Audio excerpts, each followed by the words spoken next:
Guys, wouldn't your wife or girlfriend love it if you treated her to the very best this Christmas? Now you can, with the world's softest pajamas by Pajamagram. Created by a team of pajama experts, the world's softest PJs are lighter than a cloud, softer than a bunny, like cashmere, only better. She'll love how heavenly they feel. Includes free gift packaging and Christmas delivery is guaranteed. So visit pajamagram.com or call 1-800-GIVE-PJs. This is the Stephen A. Smith Show podcast. I'm Stephen A. Welcome back. Dan Graca here on ESPN Radio, and we kick off Week 14 tonight in the National Football League, if you can actually believe it. A good one down in Atlanta.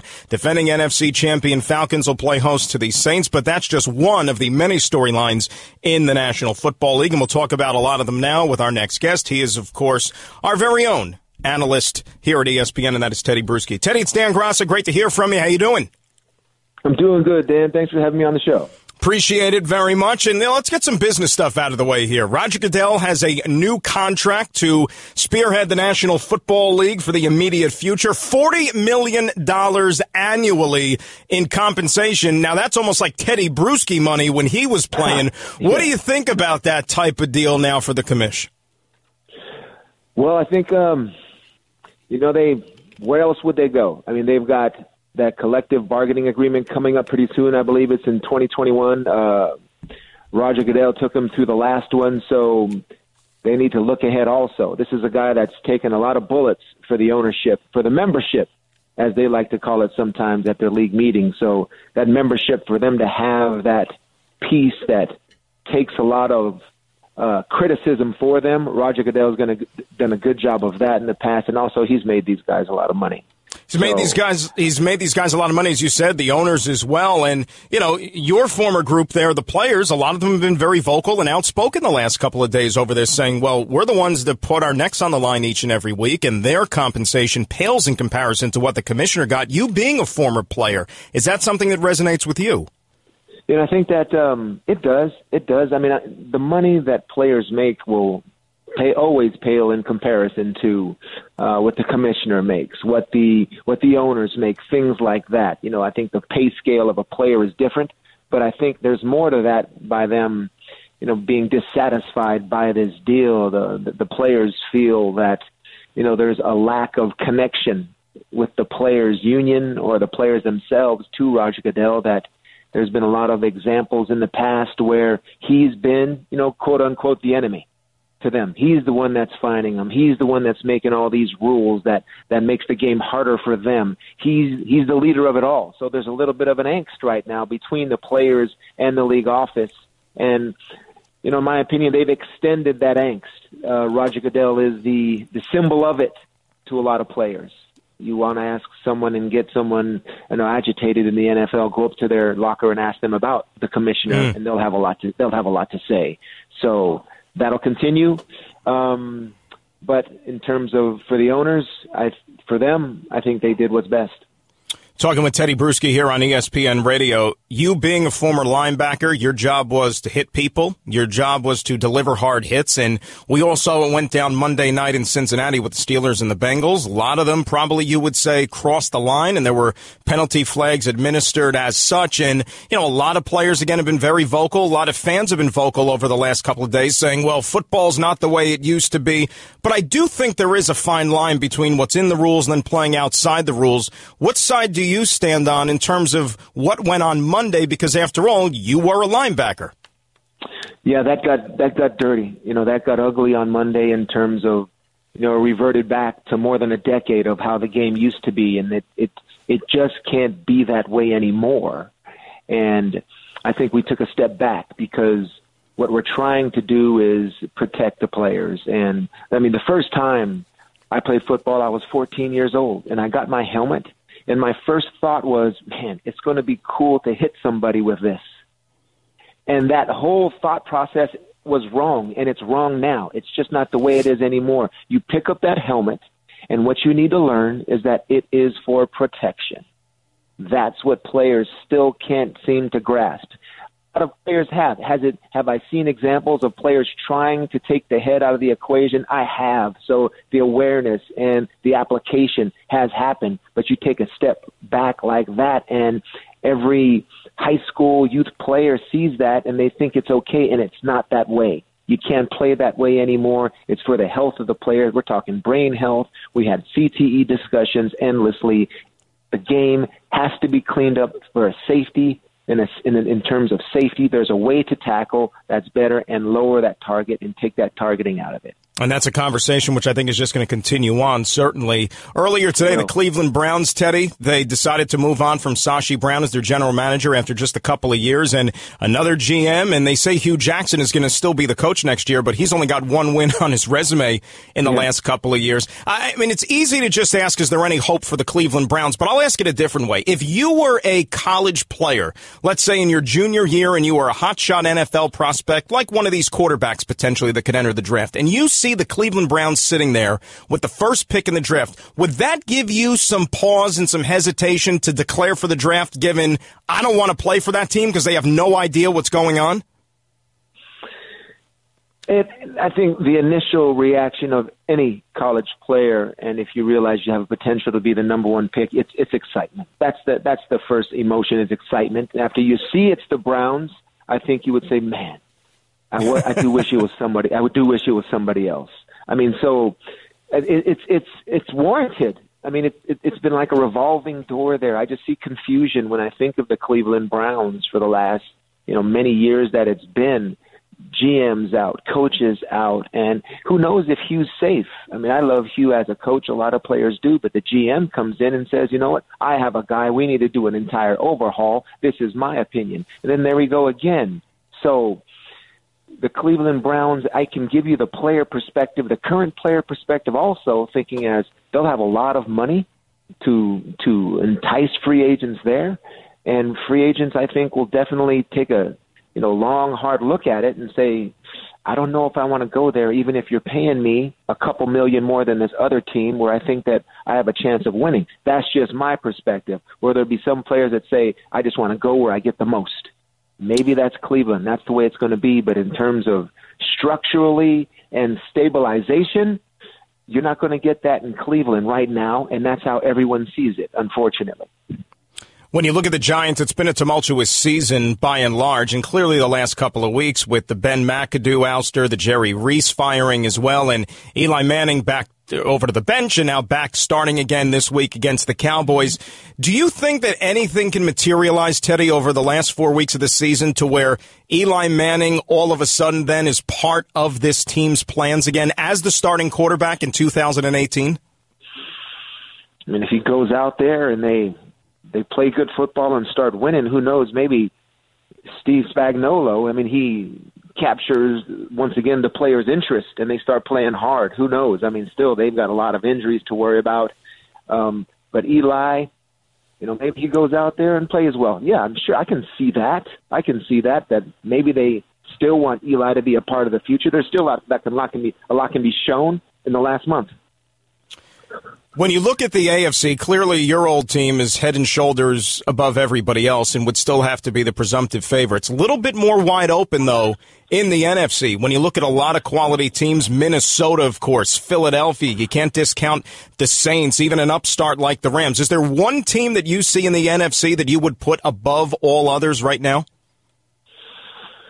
Well, the NFC is so tight. It is. I mean, just when you think it's the Philadelphia Eagles, I mean, they go out and get beat by Seattle, and I think that's the beauty of it, that I see many teams, I mean, a handful of teams. I mean, there's the Los Angeles Rams and Minnesota Vikings, the Eagles. They can still bounce back. That's what's going to make it exciting here pretty soon, because they all have a chance to win the championship. And now it's dwindled down to maybe 3 or 4, but they all have a legitimate chance.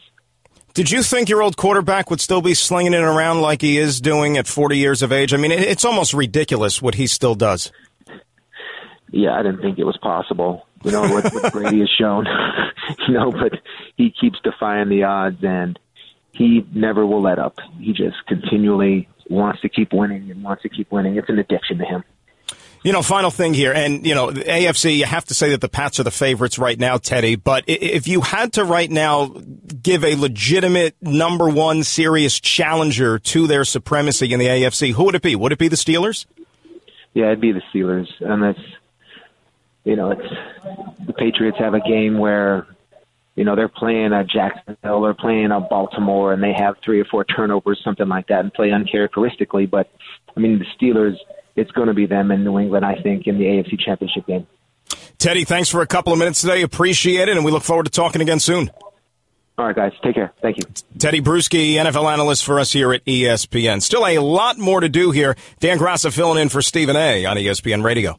I just saved hundreds of dollars by switching to Geico. I'm so happy, I feel like I can fly. Disclaimer, you will not be able to fly by switching to Geico. This is against the laws of physics and nature. If you find yourself flying, please seek professional and or medical help immediately. In the unlikely event you find yourself flying, you might be a superhero, or a pigeon, or a superhero named Pidgewoman, who was bitten by a radioactive pigeon. If you are indeed Pidgewoman, Geico retains all licensing publishing rights in the event Pidgewoman the movie becomes a top-grossing Hollywood blockbuster. Geico. 15 minutes could save you 15% or more. You're listening to the Stephen A. Smith Show podcast. Dan Graca hanging out with you today, in for Stephen A. till the top of the hour on ESPN Radio. 866-ESPN, 867-299-3776. You can tweet at me at Dan Graca, Graca. Thanks again to Tedy Brusci for hopping on with us.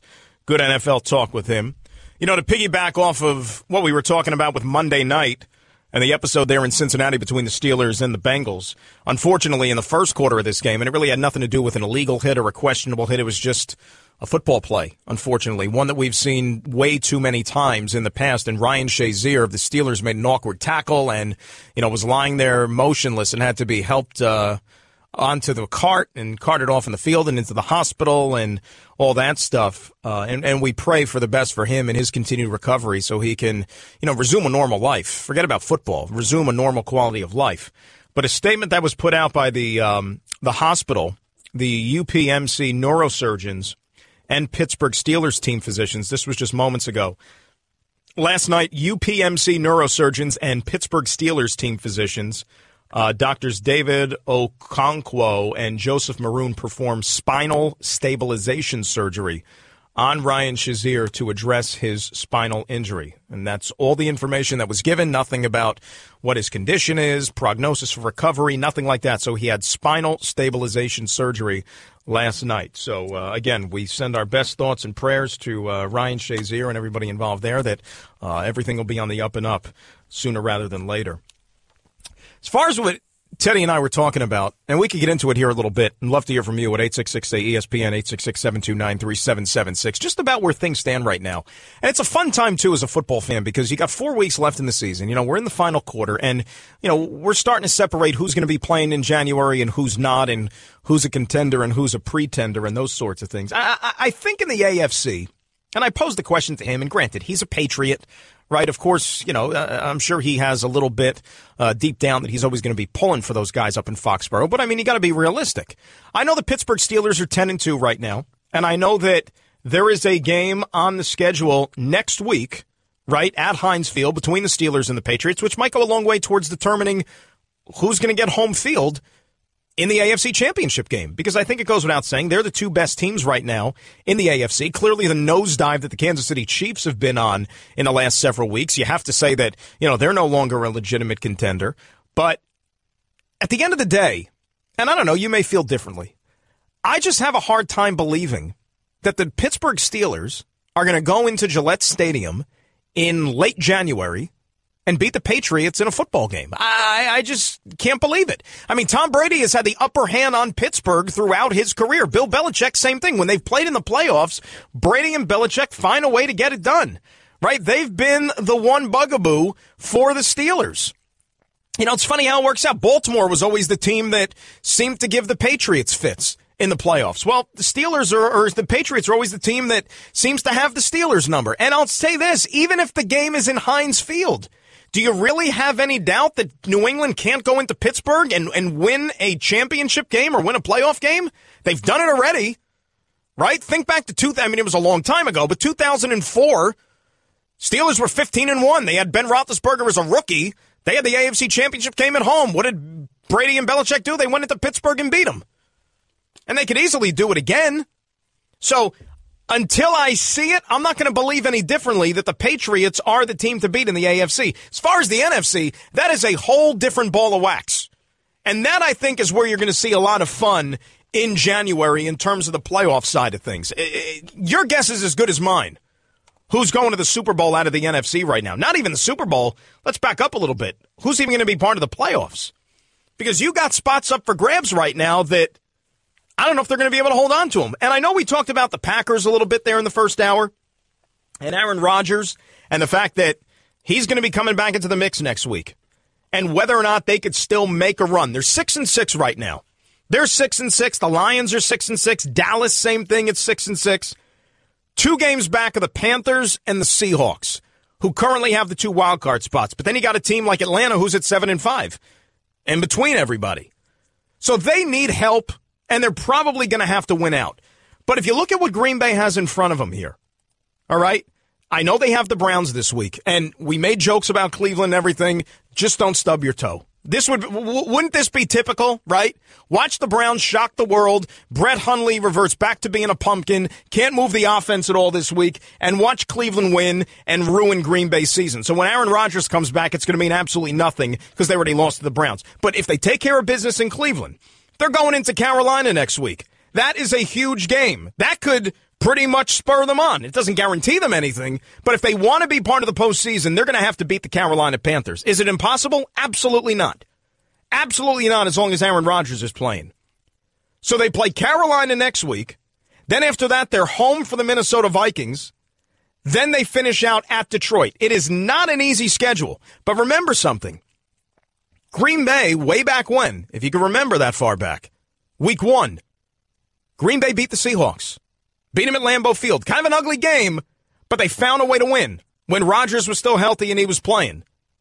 So Green Bay's got a head-to-head tiebreaker with the Seahawks if need be. They could potentially have a head-to-head tiebreaker if they beat the Carolina Panthers next week. That is a huge hurdle to get over.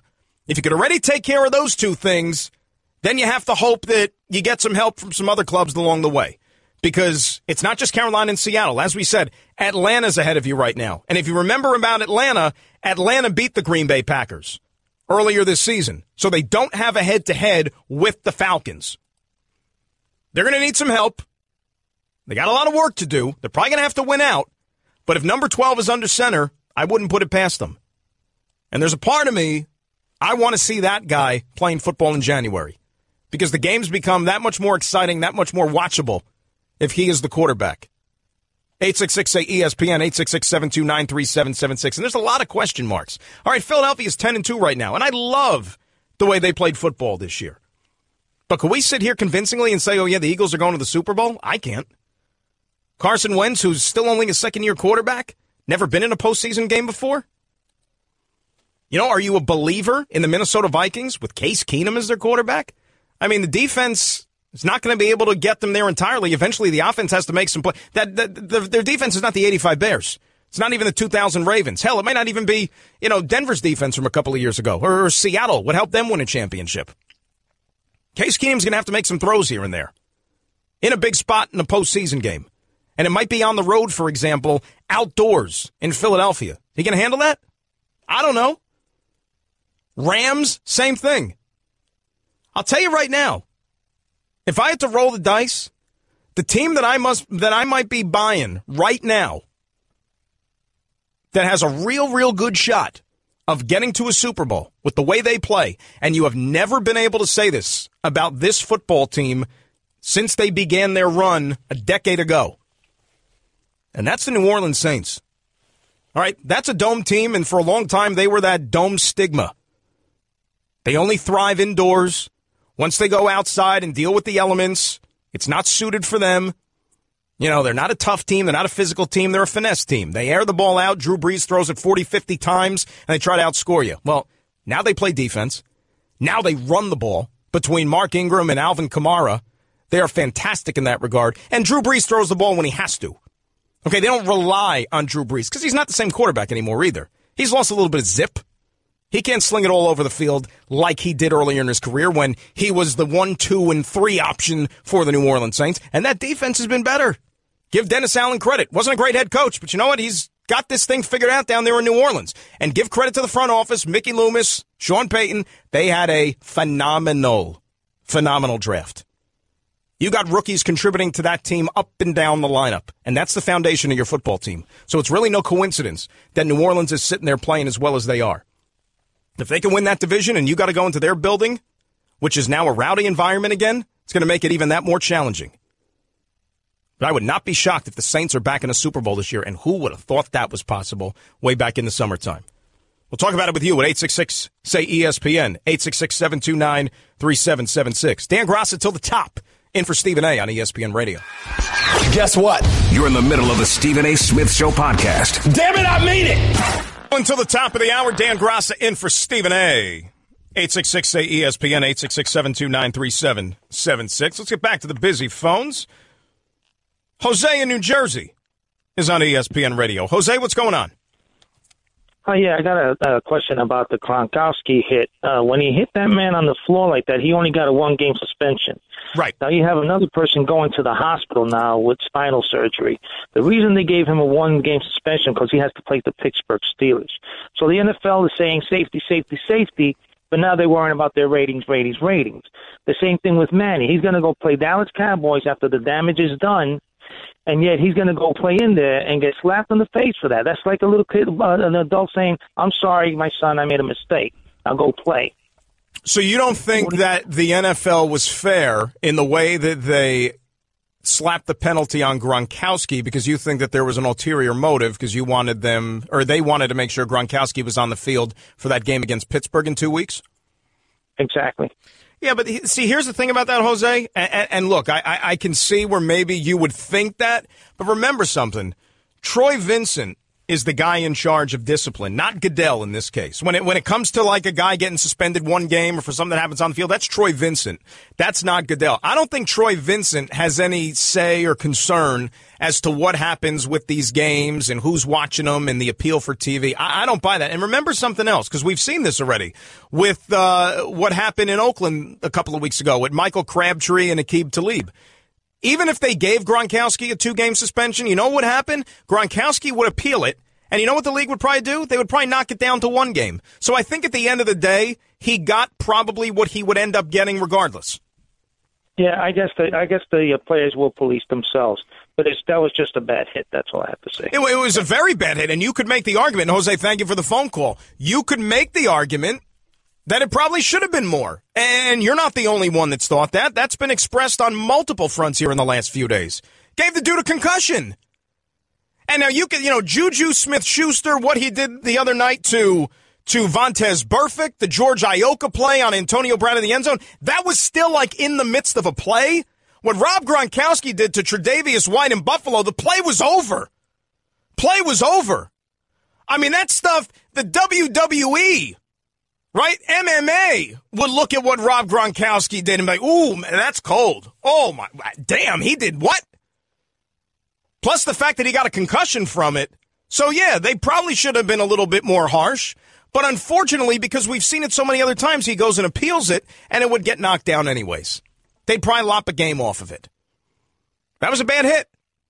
Bad play. And that's one thing that I agree. The NFL is trying to police, as they should. That's a dangerous play. You talk about not being able to protect yourself and being in a vulnerable position. If it's not that, then what is one? Sean in Inglewood is on ESPN Radio. Sean, how are you?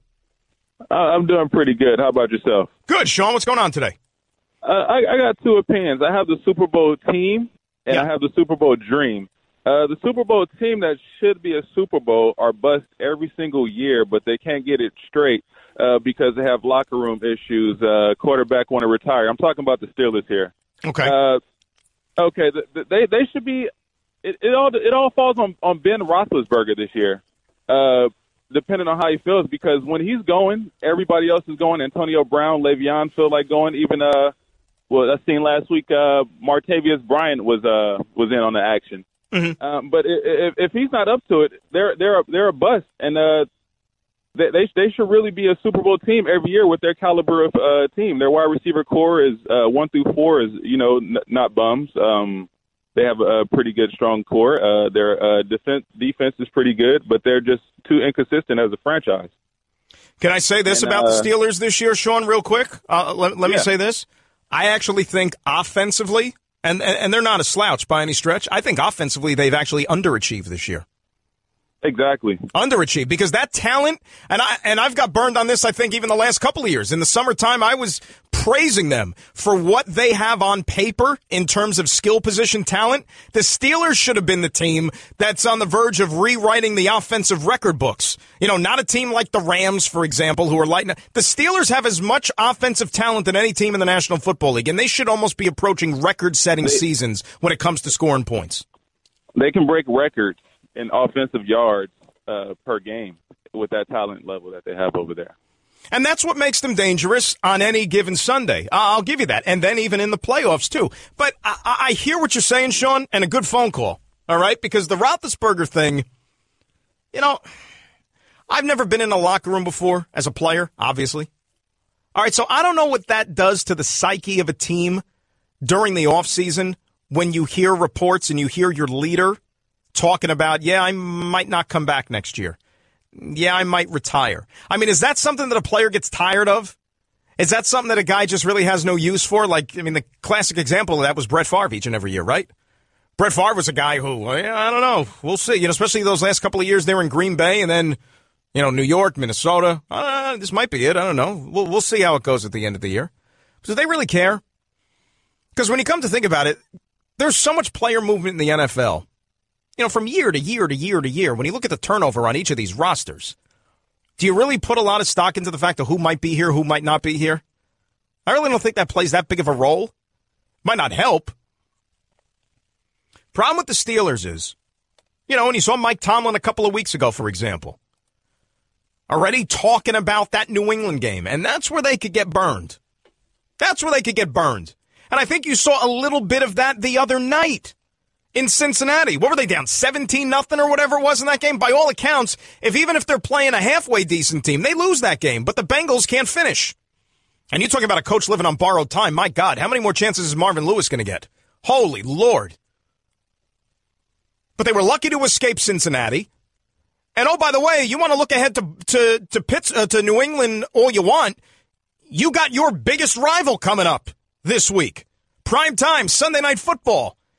In Baltimore, who are chasing a playoff spot. I don't think Baltimore's very good, but it's a big game for both teams. Don't be worrying about the Patriots when you still have to deal with the Ravens on Sunday. It's a very, very dangerous message that he's sending out talking like that.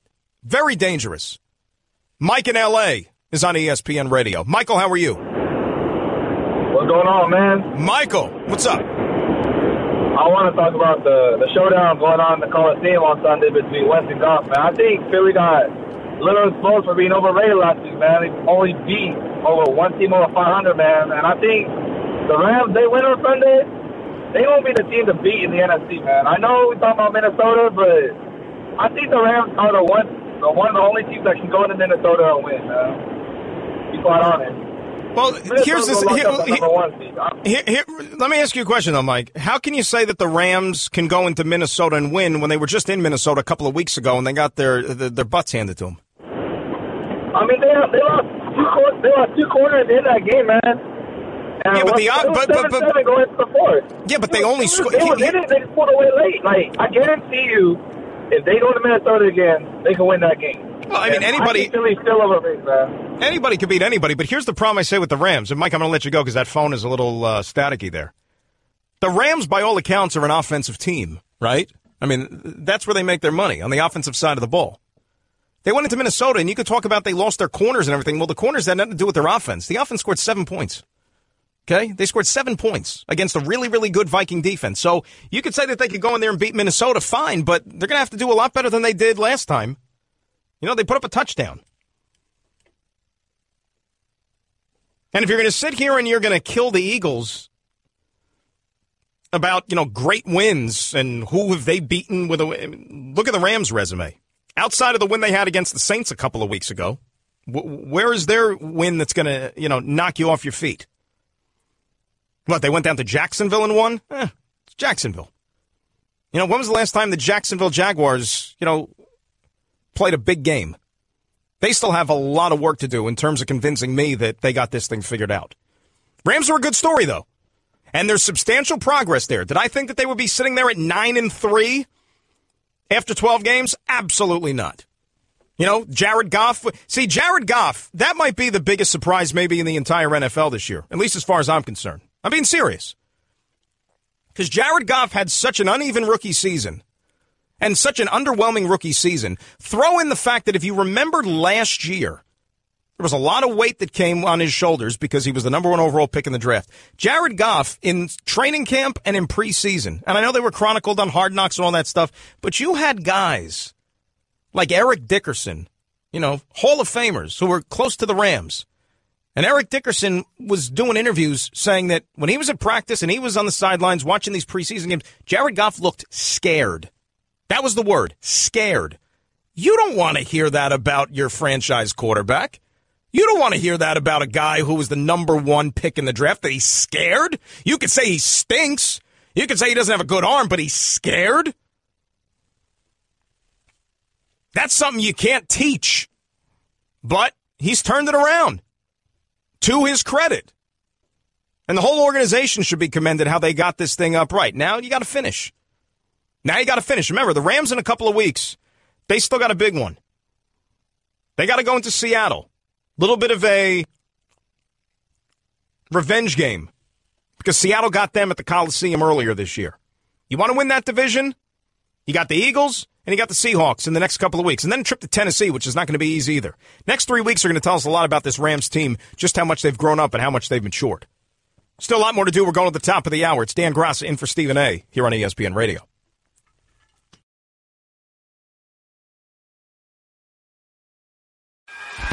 Guess what?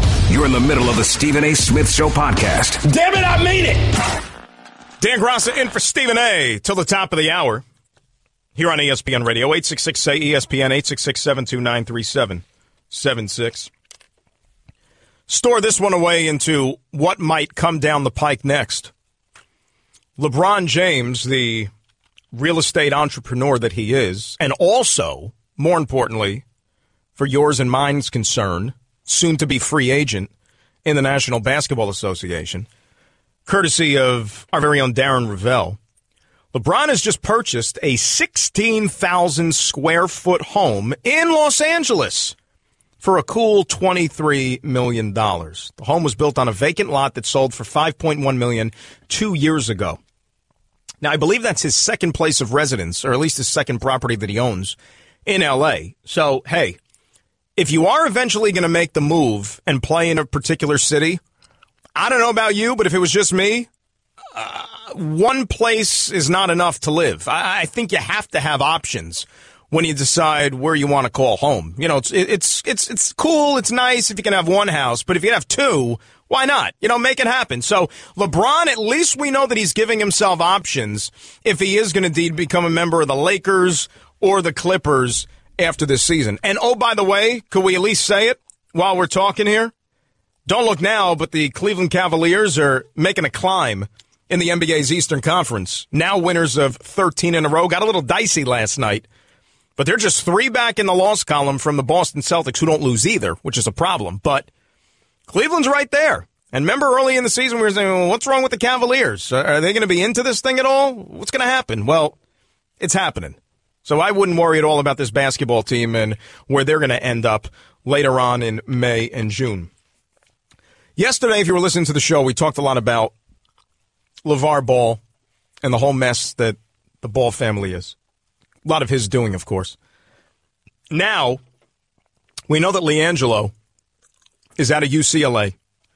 LaMelo is out of high school. He's being homeschooled. Now both of those young men are ruled out from playing in the NCAA and playing college basketball ever again because LiAngelo and LaMelo Ball have signed with an agent. And it's Harrison Gaines, who is also the gentleman who reps Lonzo Ball. So let's put that into perspective and what that means a little bit here.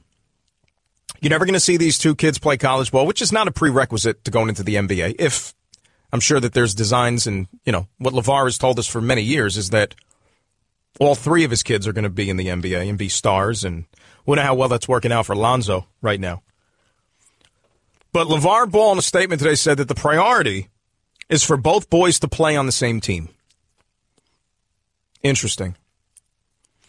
I don't know if LaVar Ball follows hockey too much, but he kind of wants to mimic what the Sedin twins have going on for them in Vancouver, right? Daniel Sedin and Henrik Sedin have played their entire careers together, almost with the same club. And it's like they can't be separated at all, or else like one of them is just going to combust or something. I guess that's what he wants with LiAngelo and LaMelo. So what's going to happen now is until they're able to play in the NBA, if they're good enough and if they are deemed good enough by anybody in pro ball, they're going to have to go play overseas someplace, whether in Europe, whether in Asia. And the word on the street is that there have been some clubs that have expressed interest in bringing them over. Well, we could rule out China, I guess, right? I don't think there's going to be any teams over there that are tripping over themselves to see if they can bring any members of the Ball family back into that country. We could rule that one out. We sit there and we question where this dude's head is at pretty regularly. And this is just another example. I mean, does he really think that this is the best way for his kids to get into the NBA? And I know he's doing it more than anything else to make a stink against the NCAA. And he didn't like how the situation unfolded with LiAngelo Ball. I get it. So he's like, fine, I'll show you. I'll do things my own way. I'll take these kids and I'll take them overseas. They'll make some money, which they can. Remember, they can get paid. Go get paid playing ball overseas. Harness their skills. I'm going to coach them up, and then they'll be fine-tuned to go be NBA basketball players. Well, good luck with that one. Really, good luck. Good luck, and I wish you well. Because explain to me how that's the best avenue of getting noticed, and not even so much getting noticed. People are going to, you could find talent anywhere in this world now.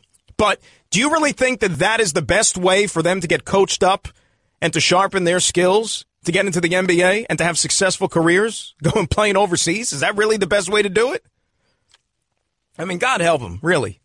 I mean, I'll tell you this. The best part is that they're going to be out of our lives for a good long while now if they're going to go overseas. We don't have to hear for them. We won't have to hear the Bulls about anything. And is LaVar going to uproot and go over there? Is LaVar going to go live with them over there? What about Lonzo? Who's going to hang out with him? In L.A. There's only so much LaVar that can go around. I don't understand. Oh, my goodness. Crazier and crazier and crazier. Great show today. Thanks to everybody involved. Nuno, Kat, and John. Thanks to Tedy Brusci for hopping on. Thanks to you guys for chiming in as well on the phones. I think we're going to do this again tomorrow. Steve and I feeling under the weather, so we'll talk to you then at 1 o'clock. Dan Graca is saying so long. Enjoy the rest of your day here on ESPN Radio. That's just a sample of what you'll hear on the Stephen A. Smith Show. Weekdays at 1 p.m. Eastern on Sirius XM Channel 80 and the ESPN app.